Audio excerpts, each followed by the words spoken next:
A primeira é com relação à média, em quanto tempo o paciente, né, que sofreu AVC, ele já vai para a fisioterapia ou ele já chega para o atendimento junto ao fisioterapeuta? Qual é assim, a tua experiência com relação a isso? Então, hoje a gente tem muitos estudos, até estudo brasileiro, do pessoal da UFRJ, falando de mobilização precoce no leito. Então, 48 horas depois do AVC, estando tudo estabilizado. O ideal é que tenha o fisioterapeuta fazendo, né, várias avaliações que a gente já tem preditora. Aliás, essas avaliações preditoras de marcha de função de membro superior devem ser feitas nesse momento. Infelizmente, a gente não tem protocolo estabelecido, não que eu conheça, nos serviços, né, de AVC ainda, mas a gente, né, se Deus quiser, daqui a pouco chega nisso.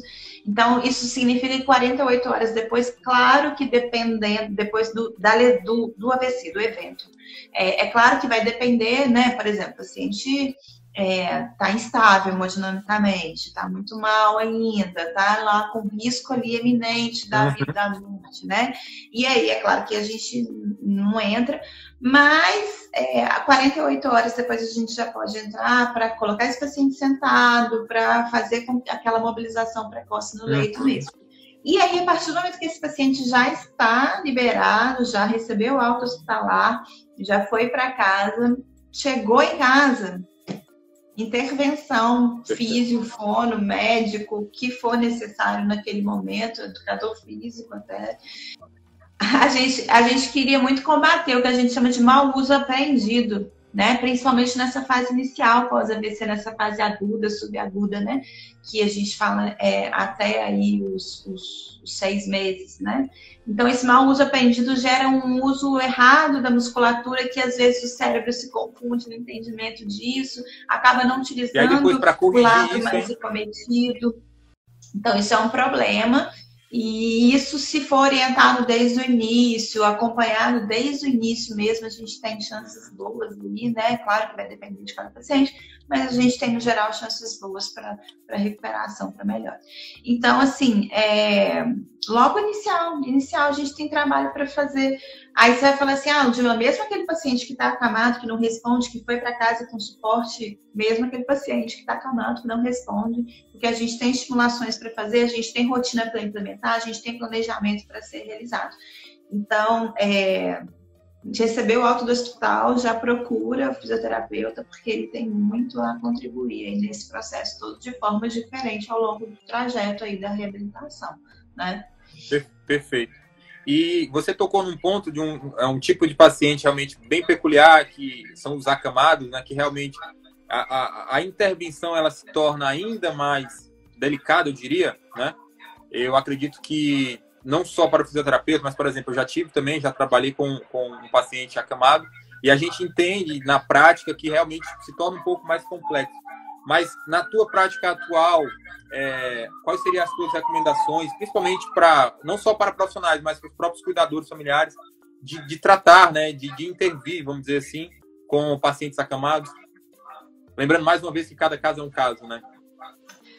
Então, na verdade, eu não sei se eu consigo te dar essa resposta muito assertiva. O que eu consigo fazer, o que eu faço geralmente, no geral, guardadas as devidas proporções de cada caso, é estipular no paciente acamado uma rotina de estimulação para aquele paciente. Seja através dos técnicos de enfermagem, dos cuidadores, da própria família. Então, assim, trocar posicionamento desse paciente a cada 2 horas já é uma coisa já bem estabelecida na literatura. Colocar esse paciente em diversas posições diferentes, sentado, para ver se ele consegue, né, ter um maior controle de tronco. Estimulações, quando a gente fala de neuroplasticidade, pode ser uma estimulação não só física, não só motora, né? É um cheiro, é um barulho, né? É um papo, é uma conversa. Tudo isso, o cérebro, ele não funciona fracionado, né? Agora eu vou trabalhar o motor, agora eu vou trabalhar o sensitivo, agora eu vou trabalhar o emocional, agora eu vou trabalhar com a lembrança que eu tive quando eu escutei aquela música, o cheiro, né? Então, tudo é uma rede de conexão. Então, tudo isso, todas essas estimulações, elas vão fazer muito bem para o paciente. Agora, o X da questão é a gente saber o quanto de estimulação você vai dar, né? Então, eu tenho pacientes que eu vou dando essa estimulação e eu sempre falo isso, respeita o tempo dele. Ele vai responder com um olhar diferente, com uma piscada diferente, com uma reação, né? Com uma cara fechada, com aquele olho que não abre nunca, que quer dormir o dia inteiro.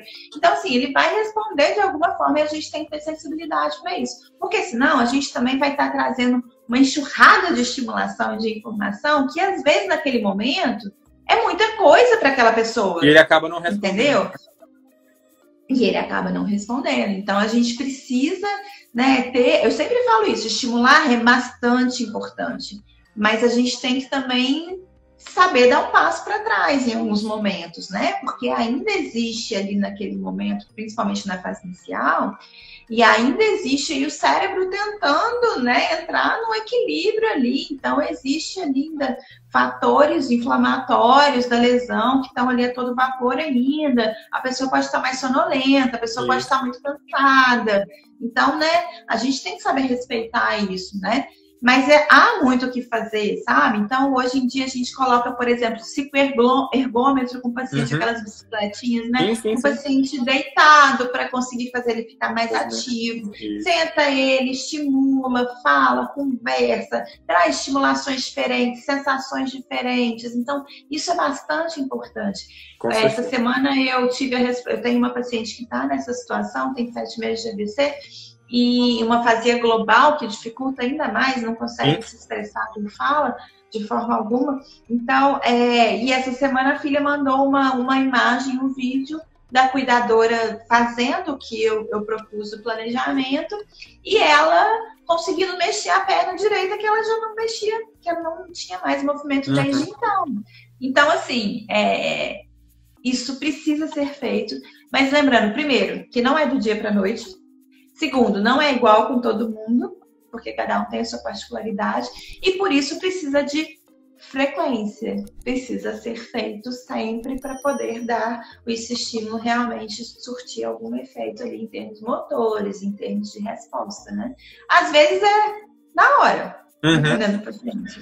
E às vezes a gente precisa de uma frequência, de uma intensidade maior, né? Perfeito, Ludmila. Sensacional, sensacional mesmo.